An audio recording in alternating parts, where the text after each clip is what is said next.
Hey guys, it's Alexis. Today we're gonna go ahead and get into one of my favorite haircuts, a butterfly cut. So we've got two sections in the front here. This is gonna be your primary guide for the haircut.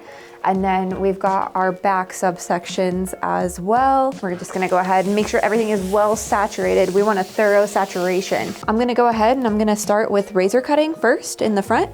I like the razor cut opposed to slide cutting because it adds a lot more texture, a lot more definition, and that's what these haircuts are all about. They're supposed to be like textured shags. First things first, we're gonna go ahead and we're gonna establish the front guide right in the front of the bridge of the nose here. Grab it, high tension, but I'm gonna loosen up on my tension. Let that bounce back. Now, when I loosen up on my tension in the front here, what we're doing is we're letting any cowlicks expose themselves tight, but then I loosen, just gonna slide that off. Now, the thing I love about a razor is that it's perfectly imperfect. That's my favorite thing to say. So I'm not too worried about everything being perfect and blunt. So when you use a razor, you're gonna go ahead and just use subtle little wrist movements as you're moving down the shaft of the hair. And you're gonna go beyond where your last guide or where your last cut was. Now I'm gonna use a little bit of C shaping. So what I mean by that is that my fingers are gonna naturally shape with the front of the face. This gives it more of a softer look. I'm gonna go ahead and move my fingers forward, like over direction. We're just gonna go ahead and follow that down. Again, I'm gonna watch for my last piece to fall out. I'm gonna pick up where I left off. Now we wanna make sure there's no kinks at the base of the hair here. So what I mean by that is make sure you thoroughly brush it out. Gonna go ahead, let my last piece, my guide, fall out, slowly follow that down. So now what I'm gonna do is I'm gonna take out the back subsections right here and we're gonna over direct. If it feels awkward, you're probably doing it right. And we're gonna do C-sectioning, over direction, helps achieve that nice soft look around the face. Again, when you're razor cutting, you're going beyond your guide. You're just gonna follow it. Once you see it pop out, you know that's where you're gonna make your next cut. So now we've got the basic shape in the front. We move into our layering. I'm gonna over direct that forward and we're gonna notch it. And I can see exactly where my front outline is and what I need to take out. You're gonna over direct to the middle.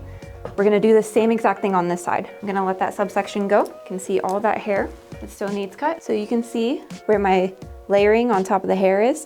I'm just gonna follow that straight back. Just gonna notch that out, let it fall. Now I'm gonna start to over direct because I'm trying to save length through the back.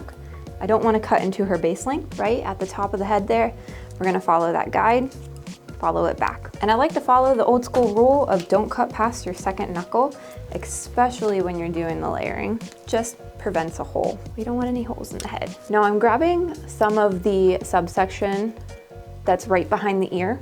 What I'm doing, I like to call this marrying. So I'm marrying the back into the sides that I had cut earlier. We're gonna find the top of the head here, where the comb touches. That's where we know we're gonna start at. That's how we're gonna find our guide. So if you ever lose your guide, that's a good little technique to find that layering again within your butterfly or your shag cut. Always backtrack if you lose yourself. C-shape your fingers forward. That's how you create that nice over direction. Now we're moving into the sides. Again, this is the section where the hair is gonna be married into the front here. You're connecting the two. Now, if you feel like you need to clean up the base of the hairline here, this is when you would actually do that. Some people aren't gonna wanna lose any length at all at the bottom. That's kind of the purpose of these haircuts, is they want a lot of layering, but they wanna keep their length. But occasionally, if they're gonna let you go ahead and clean up the bottom, you can go ahead and do that, especially if they've got long hair. I think it just makes it appear a lot better. Just getting rid of dead ends, basically. So there she is wet. Now the key to a great haircut is a great product. I'm gonna go ahead and use some of this cream to powder play. This is from the Big Sexy line, adds and defines a lot of texture. And I'm just gonna work it, shape it with my fingers there.